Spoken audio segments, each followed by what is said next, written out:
Hello and welcome. So good to have you with us today. I'm Brett Theodos, Senior Fellow and Director of the Community Economic Development Hub at the Urban Institute. And on behalf of Urban and our events and communications colleagues, and also my colleagues and co-authors, Jess Shakespeare and Ananya Hariharan, we are excited to have you join this conversation about employee ownership and how local government support can make a difference. Employee ownership, worker cooperatives, we believe that they can benefit both employees and businesses. They can help to ameliorate wealth gaps because they vest equity in businesses that comes from the ownership into the people and the families and the communities of employee owners. They offer a hedge against business closures because they provide a succession plan for businesses. We've been working to document the design of the construct, the theories of change around, and even to build evidence about early outcomes from public and philanthropic-backed initiatives that are trying to bolster worker cooperatives. We've got a series of publications we'll document some learning about, and we're excited to bring you a conversation today with some of the brilliant architects and implementers of a particular initiative or bundle of initiatives in New York City, as well as drawing on some national experience that the partners have engaged in. So with that, I want to give a couple of housekeeping announcements so that everybody can be on the same page. The first is that this event is being recorded and will be published online to urban.org at the same events page where you found the event to begin with. It'll get back there in another 2 days. Next, you can use that little live transcript CC button at the bottom of your screen to hide or add transcripts, captions to the transcript. We have speaker biographies that you can look up. All participants will be muted for the duration of the webinar. Your questions and comments, we're going to ask that you put them in the Q&A box at this time. The chat feature will not be available to you, but the Q&A will. So please make use of that. A couple of them we will answer directly in the Q&A box, but others of them we're going to fold into the event agenda and spend the last 10, 15 minutes or so working through questions that we receive from the Q&A box. So please add your questions there. And last hope is if you'd be willing, please take a minute at the end of the event to complete a survey, because we like to get better with our events and your feedback helps us to do so. So with that, I'm going to have my colleague Jess Shakespeare set the stage and walk us through some slides to do a little bit of level setting. And then I'm going to come back, introduce the panel, and we're going to have a discussion. Thanks.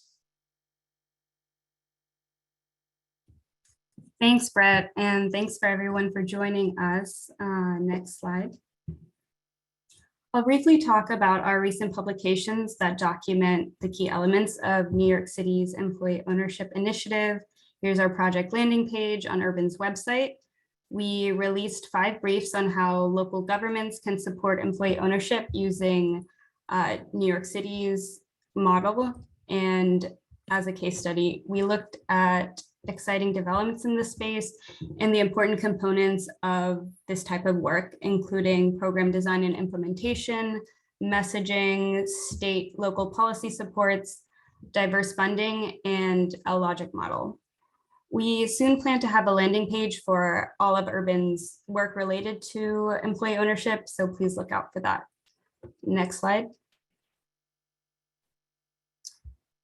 So here we have the 5 briefs and a link to those briefs. To inform these briefs, we interviewed a web of partners, including city government staff, funders, program partners like ECID and DAWI, who we will be hearing from shortly, to learn about the initiative structure and impact. We hope these serve as lessons learned for other localities based on this model. Next slide. So part of this work, we documented the key inputs of EO NYC's systems approach through the creation of a logic model to, 1, support continued development of this work in New York City, and also guide other cities and communities. a logic model is essentially a guidance tool that organizations can use to align interventions with impact. And to create this, the program design influences the logic model structure and vice versa. Next slide. So a logic model has 4 components: the inputs and activities, outputs and outcomes. So here we have the first 2. The inputs are essentially the resources necessary to run a program. And then the activities are what's being done to drive this change. For this initiative, this includes the Owners to Owners campaign, the marketing, the Owners to Owners hotline, the marketing campaign, and others listed out here. You'll see that these activities map onto the briefs we released. Next slide. Here we have our outputs and outcomes, the outputs being the direct results of the activities. Oftentimes these are what can be measured or quantified and at the individual or firm level. And then finally, the outcomes capture the short, medium, and long-term impacts of all of these activities. So this includes bolstering co-op development ecosystem, increasing conversion rates, to longer-term goals like asset building, inclusion, and others listed here. So for this logic model, other municipalities can replicate EO NYC's initiative by adapting this, reformulating it, and really working with this to fit their specific local contexts. Next slide. Thank you, and I will pass it back to Brett. Wonderful. Thanks so much, Jess. And I'll invite our panelists to turn on their cameras and join the discussion. And we will start by offering thanks to the funders of this work who have enabled it to happen. And our principal funder was directly from the Mayor's Fund to Advance New York City. They're partnering with the Deputy Mayor for strategic policy initiatives. So we want to thank them for their work, and especially in particular, Christine, Rilla, and Samuel Young, who really were our lead point of contacts and thought partners in designing the work that we did. And of course, they had funders as well. Some of this came through public sector resources, but it also came with the support of foundations, the City Foundation, Open Society Foundation. So we're grateful to those partners as well. Now let's turn to our panel and bring you into the discussion. And by way of introduction, we'll get the specifics of your experience as we go. But for everybody to know and to see, we have Ryan Cagle. He's at the Business Outreach Center Network, BOCNet. We have Quincy Eli Kate, who is also at the Business Outreach Center. We have Melissa Hoover, who's at Democracy at Work Institute, or DAWI. We have Michaela Skoknik, who is at the Brooklyn Industrial Development Corporation. So first off, welcome to all of you. So good that you could be with us today.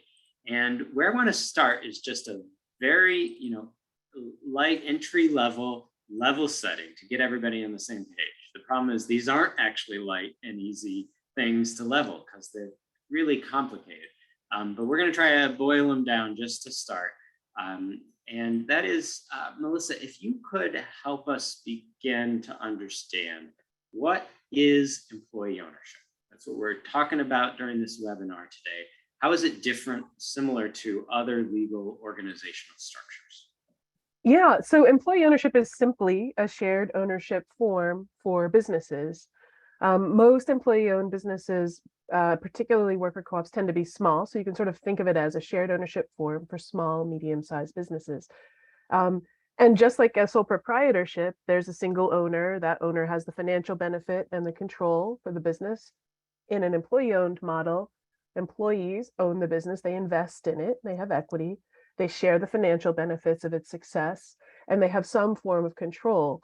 That's where it gets a little bit complicated, those different types of decision-making structures. But it's that at its essence, I think it doesn't actually have to be that complex. There are multiple forms. You can use a cooperative form or an employee stock ownership plan, an employee ownership trust.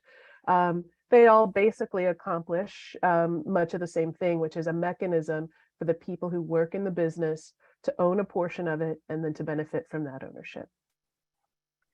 And very quick follow-up there, Melissa, and then Kayla, I want to help you understand conversions, but quickly, in terms of the landscape, what sectors are these represented in? Is this a very new and recent development? Just in the last couple of years, we're hearing a lot about employee ownership, or does this date back centuries and millennia? From the beginning of time, people have owned things together. That's true. There has been a lot of recent growth, both in the actual number of enterprises and the awareness of the enterprise as a form, because I think a lot of the bigger questions in our economy are up for grabs. You know, who's owning small businesses? What does it mean to work in a business? So we've seen a lot more interest recently. There are about 600 to 800 worker cooperatives and about 6,000 employee stock ownership plans across the country. Worker cooperatives have been increasing by about 50% each year for the last 5 years. So that's a pretty significant growth curve. They are not concentrated in any particular sector. They tend to work really well to accomplish multiple aims. So in businesses where the employee's investment, both financial and emotional, in the success of the business actually increases that success, we see strong employee ownership concentration. So things like the care economy, service sector work, food and beverage businesses, but we see them in manufacturing, retail. There's not a sort of a limit on the kind of form, on the kind of industry where the form can be used. And in fact, it may be sort of, there may be a special advantage in some industries for shared ownership forms. Awesome. Thank you for that level setting. Michaela, let's come to you. And what is employee ownership conversion? What steps does a business owner, does the business, do the employees go through? What does it look like and feel like in the process? What's a typical time range for this process to unfold? Sure. Thank you for the question. Yeah, so I can speak for the process of conversion, in particular for the EQID program, that we will be unpacking more elements of that program in particular down the line. But generally speaking, conversion is the process of transition from a business that is owned by a sole proprietor or by a family or by a group of people to a business model by which the business is owned by the employees. And there, as Melissa was saying before, the control of the business, the decision-making power of the business, and the benefits of the business transition from being controlled by only a few to being controlled by the employees. And so in that process of conversion, the way that we do conversion is there's several steps involved, starting by the outreach. In my case, I work for Southwest Brooklyn Industrial Development Corporation. My colleagues Ryan and Quincy work for Boc Network. So both of us, the three of us, have different relationships with businesses that precede the program in particular. So we would go through a process of outreach, engagement, trying to build trust with the businesses that are interested in this model of ownership. So there would be an initial conversation to try to assess the value of the business, trying to understand if the business is stable, if the business can continue to be profitable under a new scheme of ownership. So after that initial assessment, this is also worth mentioning, the EQID program, we work closely also with the Working World, which is a CDFI, a community financial institution that also provides technical assistance, and its mission is to develop worker co-ops. So with them, we all do together the process of conversion. So establishing that initial trust, assessing the business's value, doing a due diligence to understand from a financial and operational perspective how the business, how it's doing and performing, in conversations with the employees at some point. At the beginning, it's only with the owner, or in some cases it can be with the employees. But then it's a process that can develop throughout months.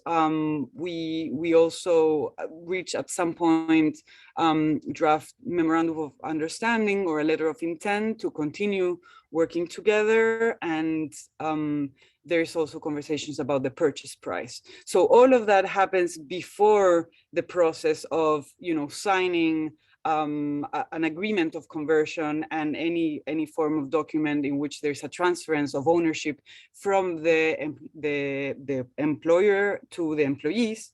And there are further other steps involved that I'm happy to discuss, but it's basically that initial process of outreach, and then there is a negotiation and different deal structures that can be discussed. And as technical advisor or technical assistance organizations, we are there to support the businesses along the way, whether it is with the conversion itself, but also providing services to the business so that they can continue to grow.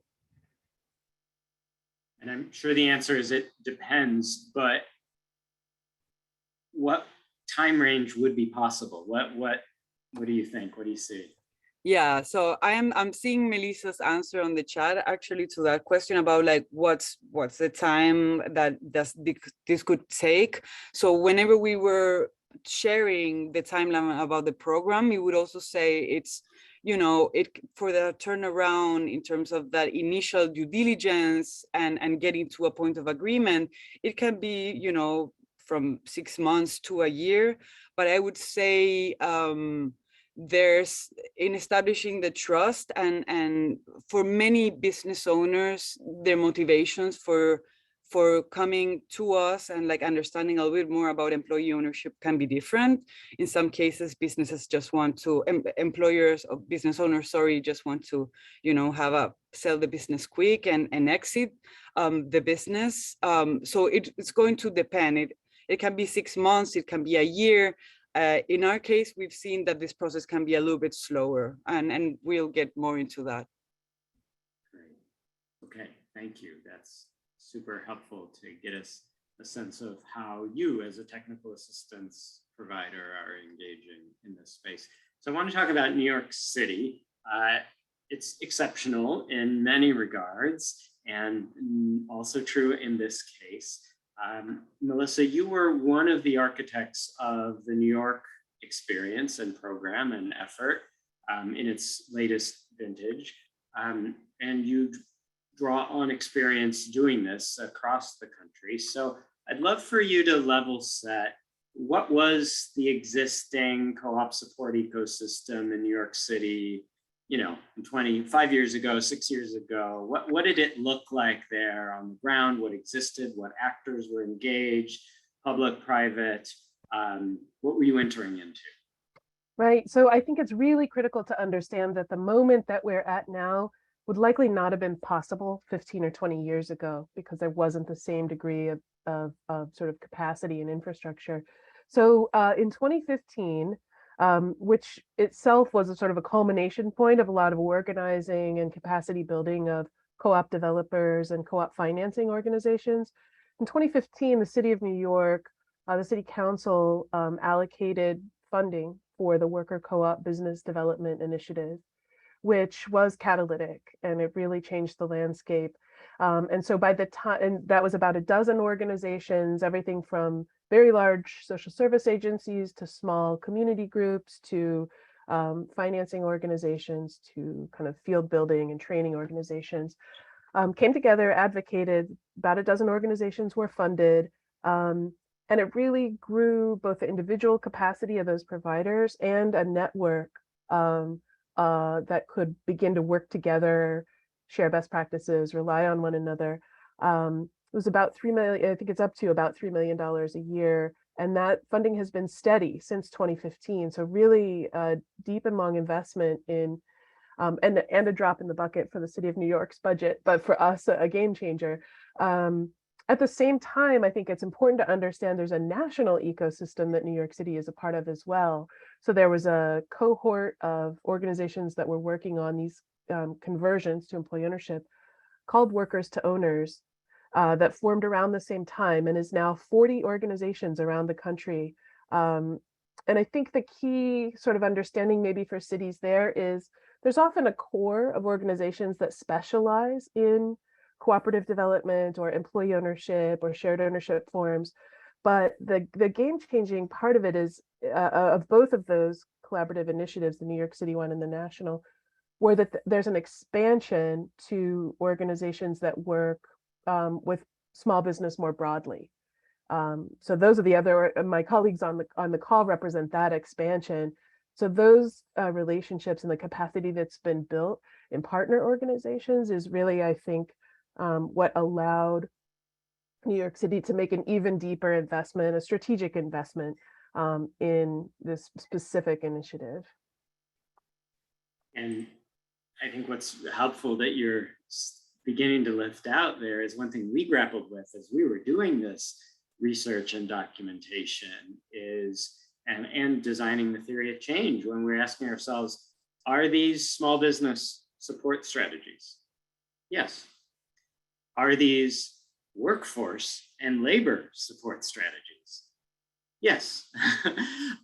Those are very different domains. They have different federal agencies. They have different local agencies and departments. They have different congressional appropriating committees.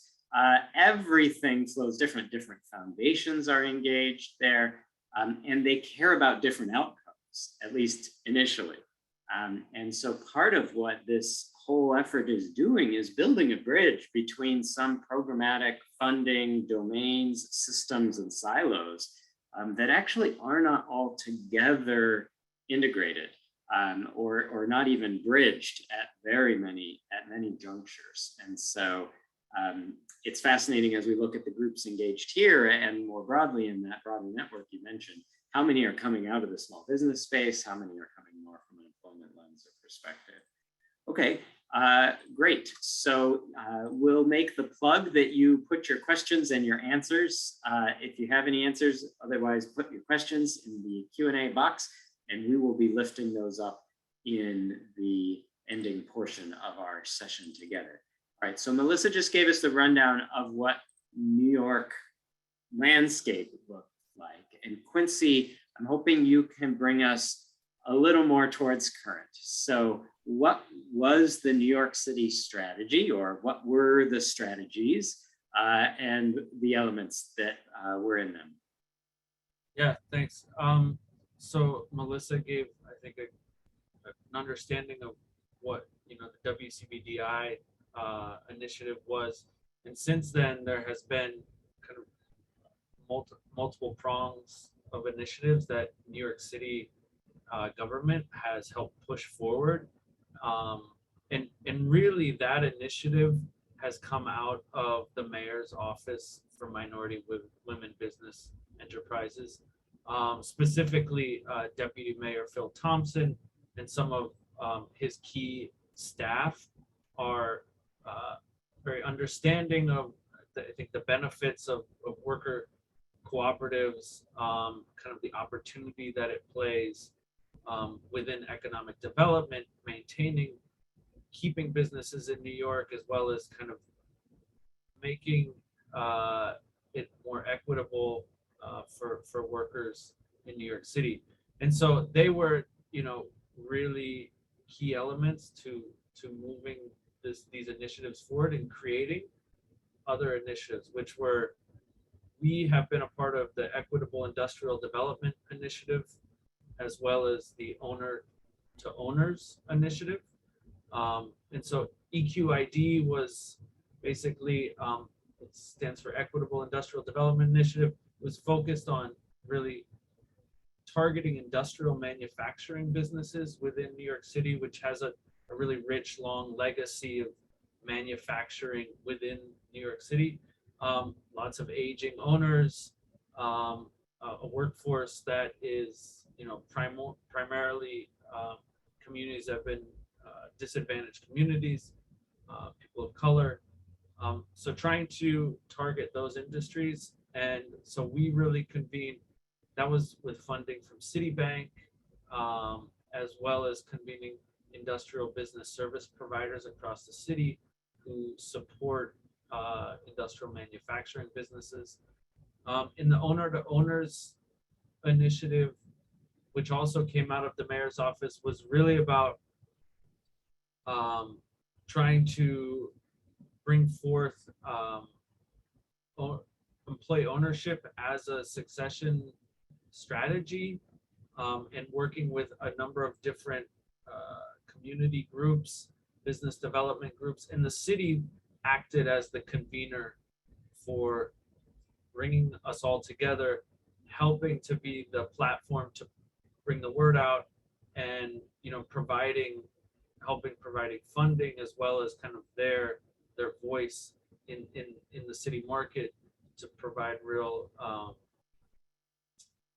just showing that it was a real solution for business owners and giving it credibility. So yeah, the real here is the mayor's office was instrumental in pushing that forward.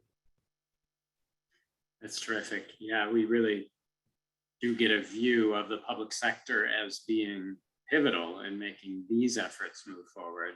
That's not always the case, and we'll hear about a broader set of examples, but it does really seem there's something unique that the funding, the visibility, the mobilization potential that the public sector can lean towards this.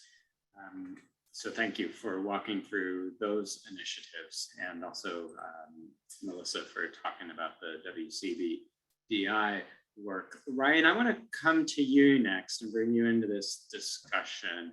I want to do a few deeper dives on some of the elements that are embedded in these strategies or need to be embedded into these strategies, and really get a handle on what they mean, what they are, so our audience can know, as our audience is potentially thinking about, hey, I'm in a different city and I would love to have my city do something like what you have accomplished in New York.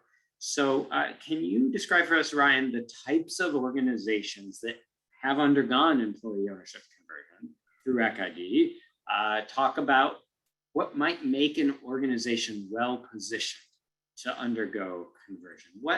There are thousands and thousands of firms in cities, and how do we begin to know who we should be working with? A lot of them have probably never heard of employee ownership. A lot of them have never heard of your organizations who are doing the work supporting conversion. Who's the right fit for this experience? Sure, Brett, thanks. Really excited to be among the panel and discuss this, and particularly to contribute to increasing opportunities for ownership nationwide potentially. And so, thank you. You touched on a lot of interesting points, and almost had flashbacks to the challenges and the ongoing challenges of doing this type of outreach, because there's such a knowledge gap. To say, hi, I'm Ryan, I'm with Bach Network, and anyway, we're doing worker ownership, and anyway, what that is this. And so there's just a laundry list of information overload that you have to, offload to a prospective conversion candidate. We always say that the type of organization is really broad. Through the ECID program and others, we're working with anything from a costume designer to a restaurant. And so there, I don't know if I can say that there's particularly an industry that makes the best fit. And then also that there are other factors in terms of what business stage a prospective conversion might be in. So we've run into a lot of businesses that are basically startups that are saying, hey, I want to start a worker-owned startup, and so I think the model for that, while there might not be like investment funding to buy the owner to start that business, but there could be technical assistance, and there are resources that you could equip those entrepreneurs to say, hey, you can do this. Get your friends together and start a worker-owned business. Go for it. In terms of established businesses, I think what we found was that we ended up having a more or less hard rule, say 10 or more employees, because in the early stages of the program, we would reach out to folks, and the people that would pick up the phone tended to be smaller type businesses. They were just more accessible.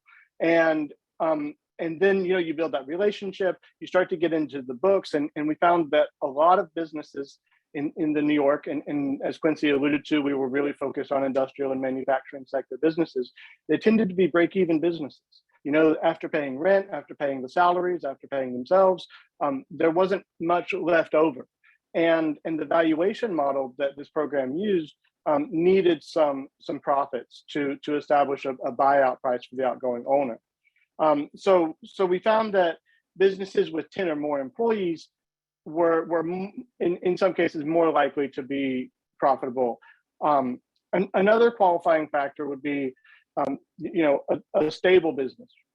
Business owners that, in my words, are not in a hurry to sell tended to be more viable candidates. In some cases where we had the really great, fortunate opportunities to have high visibility, we had a lot of calls, which was great, but we had a lot of calls with people that seemed to be sort of in a hurry to sell those businesses. And for this program, that tended to be a red flag, because you really need the commitment from the outgoing owner to hand off those keys and establish a smooth transition process so that the business can continue in perpetuity. Thank you for that, super helpful. And I'm actually going to draw in a question that we got from the audience now from Storm, Director of Small Business at NowCab. Hello, Storm, thanks for joining. Because I think it's right on point to what you're talking about, but it's not something that we've answered yet. And that is, are there demographic differences? So we've talked about the size of the business, its financial condition. What about the ownership? Either the pre-existing owner, existing owner, or even the employees. Do we see employee ownership as more or less promising or challenging or beneficial on the demographics or the economics of employees or owners? We've been talking about this as one way to redress the racial wealth gap. Is that true? And how do we think about that? So Ryan, and then I think Melissa wants to come in. Well, yes. I mean, the answer is positively yes. We definitely, as part of the program, and that would depend on your financing options. If we partner with the Working World, the Working World as a financial partner to this program, the Working World has very clear mission-driven organization that is seeking to lessen the racial wealth gaps. And so when we identify a business that is profitable, that is stable, and meets all these marks, but guess what? Their employees are 100% white male. They're at the bottom of the list. Not that we wouldn't consider them, but certainly we would want to open the door for other candidates that may be more of a fit programmatically. And so absolutely. And what we found was, tends to be ownership will skew, white male, and we intentionally look for businesses where the employees skew, immigrant women employees and so on. Yeah, and I would say, exactly what Brian's saying, the folks who are providing technical assistance and financing conversions often bring that lens. And so they will be looking specifically for certain kinds of businesses and workforces that'll benefit from conversion. Without that lens, or sort of with a more broad approach, it's the whole universe of small businesses. And so you're sort of in some ways constrained by the interest of the owner or the interest of the employees and their capacity. So that's why I think it's critically important that some of the practitioners in the field are bringing that equity lens. I think the point I wanted to make was that for startups, they tend to be smaller, they're startup, they're not going concerns yet, but they are also often animated by people who are locked out of the ability to have a job, right, to be employed, or due to immigration status or returning citizen status, or having not been in the workforce for a while. and also locked out of small business ownership because they may not have a credit history or access to the kind of capital you need to start a small business. So we think of them as entrepreneurs, and also entrepreneurs driven by necessity. And that's why you see a lot of nonprofit organizations and sort of community development finance engaged in the space with startups, because they are meeting a really pretty important social mission in a more intentional way. That said, there are also people just starting co-ops from an entrepreneurial perspective across a broad set of demographics. But I think the sort of prevailing trend in the field for startups has been that they are often supported or incubated by a nonprofit partner. Awesome. Thank you for that. So keep those questions coming. We'll keep filtering them into the discussion as we go. So Michaela, I want to go to you next. What kinds of partners did ECID bring together to support employee ownership programming? And what did each different partner bring to the table? Sure. So for our program, it was really an interesting collaborative experience. It is an ongoing collaborative experience. So as Quincy was explaining before, the city acted as a convener. They put forward a policy point, a policy necessity about strengthening and contributing to building worker co-ops. So they were the convener, and they convened, in particular, it was BOC Network and SPADC. They identified nonprofit organizations that were mission driven, that had strong ties to the neighborhoods that they work in, that also, in particular, that had a mission to serve industrial and manufacturing businesses. So the way the partnership happened is that our two organizations have the relationship on the ground with the businesses. We provide financing, access, real estate services. Some of us run workforce centers that do recruitment. So because we already had those relationships on the ground with the businesses, we were able to together build a pipeline, identify businesses that could be good candidates, that could match this criteria that Ryan was mentioning before, because the partnership, as you guys know now, is also with the working world. So based on some of their criteria and some of like the policy goals that we're trying to meet here, together we would build this pipeline. And that pipeline has also a larger network of organizations. As you may know, New York City has this policy of designation called the industrial business zones. And in those areas, nonprofits such as SPADC, such as BOC, operate, providing free technical assistance to businesses. So we partnered with many other organizations that were also part of the larger network that would feed some of the leads to the EQID, including Evergreen, Greater Jamaica Development Corporation, Long Island City Partnership, South Bronx Overall Economic Development Corporation, Staten Island Economic Development Corporation. So all of those nonprofit organizations that are local economic development organizations that focus on protecting and preserving industrial manufacturing businesses in the city have the relationship with businesses. They know which could be good candidates for conversion. So they would refer us to the partners of the EQID program. And together we were working with the lender in building a pipeline and doing the process of attempting to do the process of conversion with these businesses. Great, thank you. Quincy, can you describe the ways that organizations you've worked with have financed employee ownership conversions? So firms are not often sold for $1 or given away for free. You got to buy them. And employees are not exempt from needing to buy the firm that they work at, even though they work at it, right? They're not the owner. So how do we pay for buying a firm? Yes, great question and very important. So there are a number of ways to set up deal structures. I think in general, the way that we have set up deals is, first providing a valuation based on historical cash flows of the business. So determining their profitability, looking back 3 to 5 years, and then looking forward, how likely are they going to be able to continue at that rate? And so that's, determining kind of a valuation. We'll come up with a multiple of their profitability, usually in I would say the 3 to 5 times multiple of their profitability. EBITDA is what we use, which is just another term of profitability, free cash flow. And once we come to a valuation, there's a back and forth with the owner. And some of the way a deal will be structured will be based on that owner's wants and needs.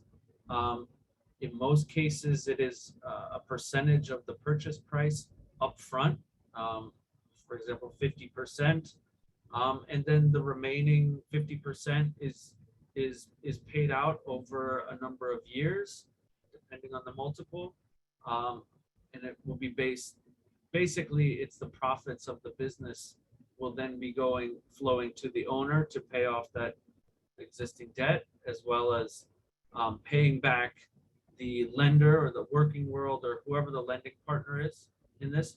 And then some money going to the owners until basically the owners own it free and clear.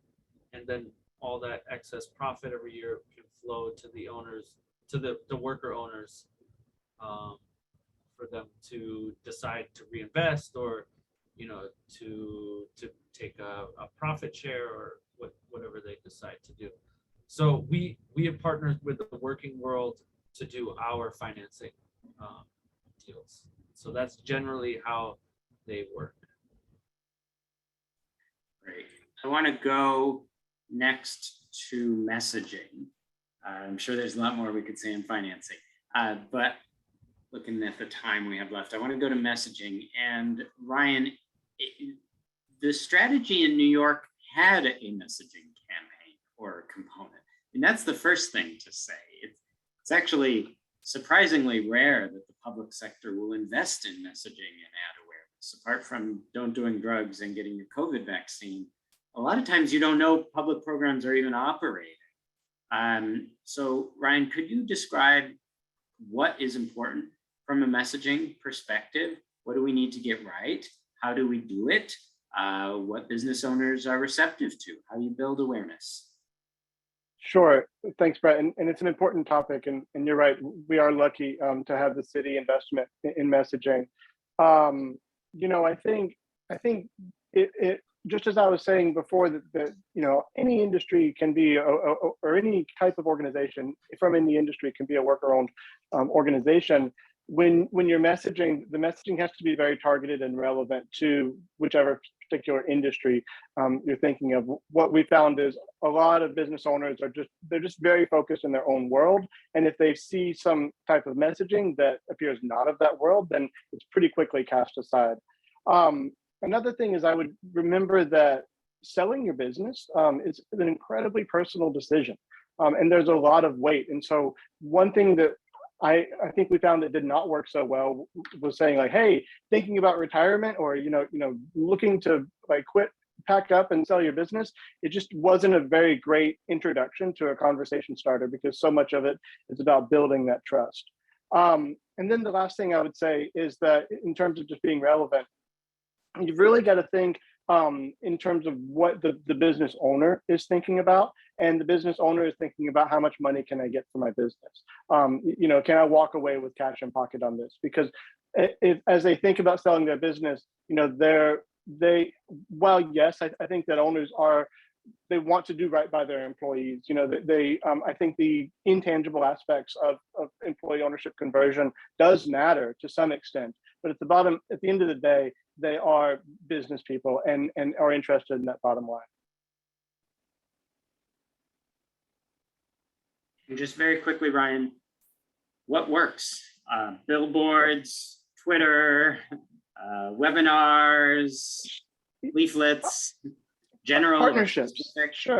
Sure. I mean, I think partnerships. I think relationships worked a lot. The Owner to Owners program did a phenomenal job of convening industry-specific groups.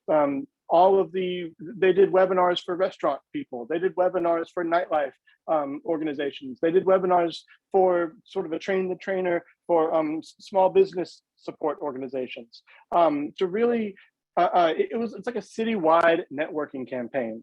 And I think that nothing is going to beat an introduction.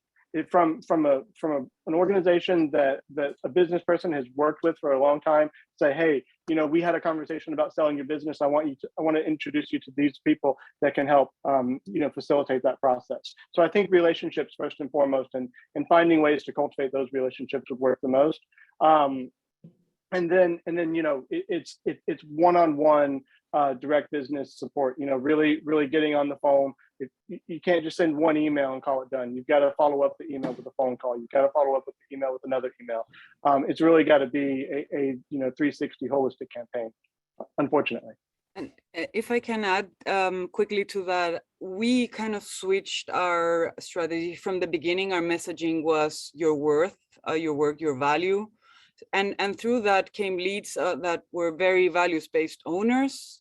And then we switch a little bit more to trying to target the aspect about being able to sell your business. And I think possibly in the future, we might start thinking about messaging that's more targeted to the employees. So I think we're trying very different strategies here. And I don't think there's a single strategy that's going to work for this program in particular. And I love that you were pivoted your messaging approaches, and Melissa, that you tested it. Yeah, and exactly. Sought what resonated along the way. Okay, great. A couple questions coming in, so please keep those coming. And where I want to go next is to scaling, a perhaps often overused word, and yet there's something there about it that we need to grapple with. So how do we get other municipalities engaged? Melissa, what civic public infrastructure is needed? Who's well positioned to do this work?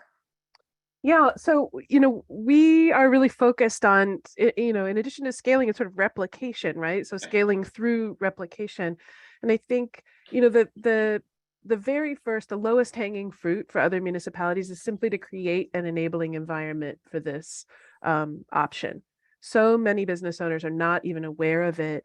And the city doesn't really, city and local organizations don't really have to make much of an investment, just wrap in some education about this option. So that's very easy.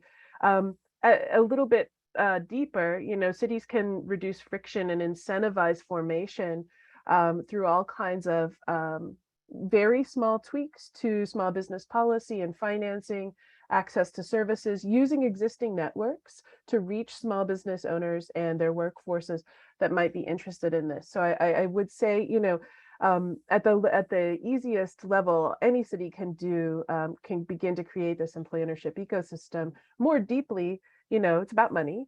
So lending programs and financing available for transitions, funding for technical assistance to not just raise awareness, but actually support the transaction itself. And one thing we have found is there have been a couple cities that have built that kind of infrastructure, financing, funding, a technical assistance ecosystem, and broader awareness.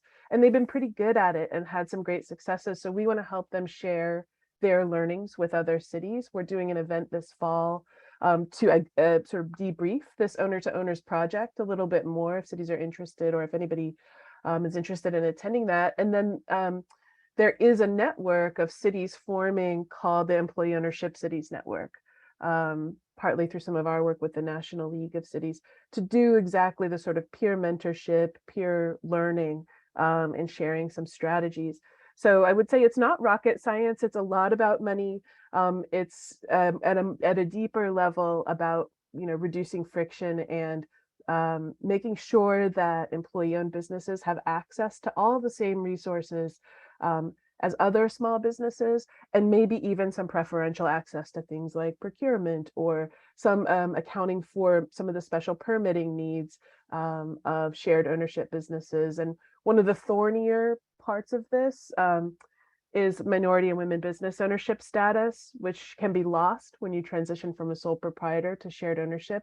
So there are some unique things like that that cities that are really interested in catalyzing could take a look at, but the very low hanging fruit is pretty accessible. That's awesome. Thank you. And I think that actually spoke to Ian's question. Hey, Ian, thanks for joining.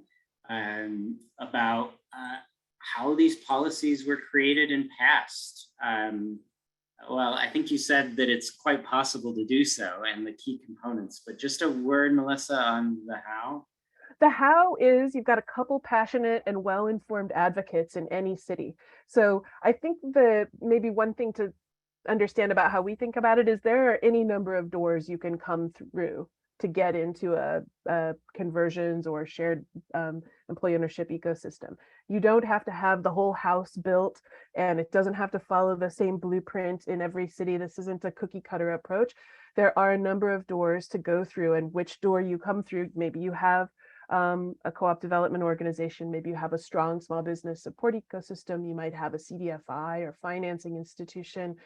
Somebody is going to take the lead on advocating and beginning to convene the players and aggregating resources, and then those somebodies will likely kind of push at the city government level, begin to raise awareness. Funders, I think, can play a strong role in validating and seeding that first stage of growth. And then what we've found is once you have those initial advocates, if you are able to expand the circle of support to the standing small business support infrastructure, then you've got 10 times the advocates and a lot more capacity sort of instantly, not instantly, but quickly coming in. So, you know, get in where you fit in and just start pushing, and then build what you don't have through, you know, advocating for more resources. Love it.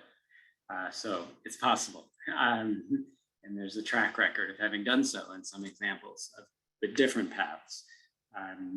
There's a couple other questions, specific questions in mind that I will refer folks to read the Q&A that Melissa and others have been jumping in to answer around, for examples, registration of these businesses, tax status, succession, planning tools.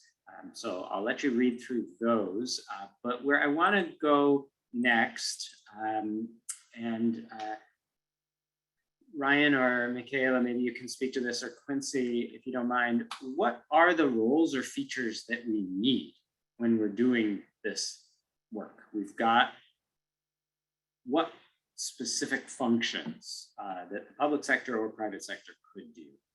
Could you lay those out for us quickly? Eli, Quincy, excuse me. Yeah. So I guess, you know, we're economic development specialists, and we have a number of tools in our tool belt to kind of support small businesses or sometimes larger businesses, especially in the industrial manufacturing sectors. Where we see real limitations, and I'm talking about New York City specific, is, you know, the elephant in the room is real estate. Dramatic increase in the value of industrial manufacturing space within New York City. A lot of that, you know, spurred on through, you know, COVID and last mile logistics, but exponentially higher prices. Business owners who, you know, are looking to maybe sell their business also own their real estate.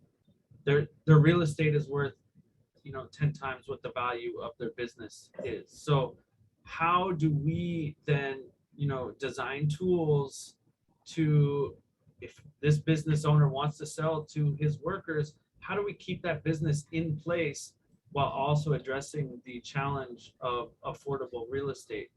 And so, you know, some of the tools that we have seen is making some of those tax, real estate tax incentive programs that are, you know, really powerful programs, making them more accessible for employee owners.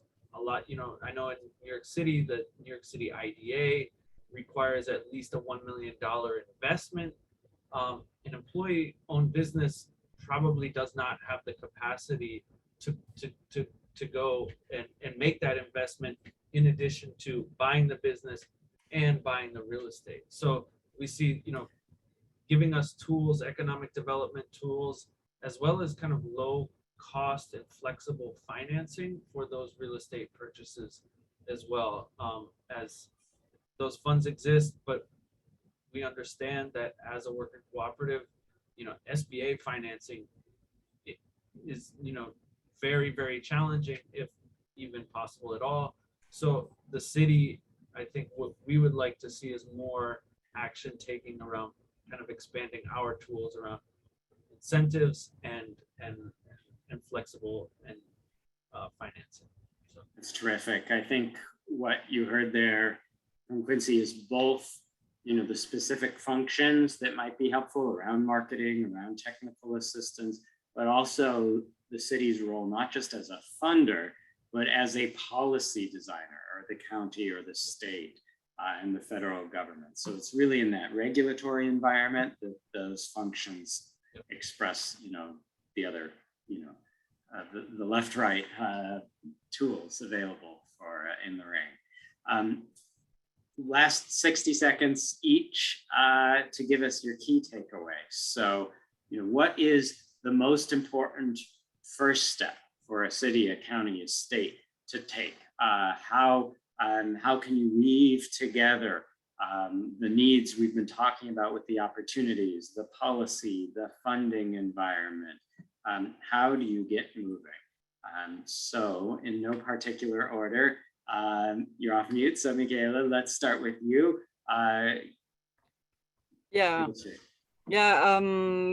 It's the partnerships. For what we've seen, at least, it's the partnerships is having someone be the convener of organizations that are mission oriented. I want to again stress the value of the worker co-op program being, in this case, nested within industrial and manufacturing advocacy organizations, because industrial manufacturing jobs have a low barrier to access, they increase mobility, they're good quality paying jobs. So I think really, if those partnerships as a first step can help increase and diversify wealth, we are reducing that racial gap that we were discussing earlier today. So I think it's the partnerships, but it's also what Quincy is saying. In the end, we're seeing this issue with real estate being a big barrier for conversion. So should local governments step in one step further? Can they facilitate property for an ecosystem of worker co-ops to coexist and function together? Who curates that environment?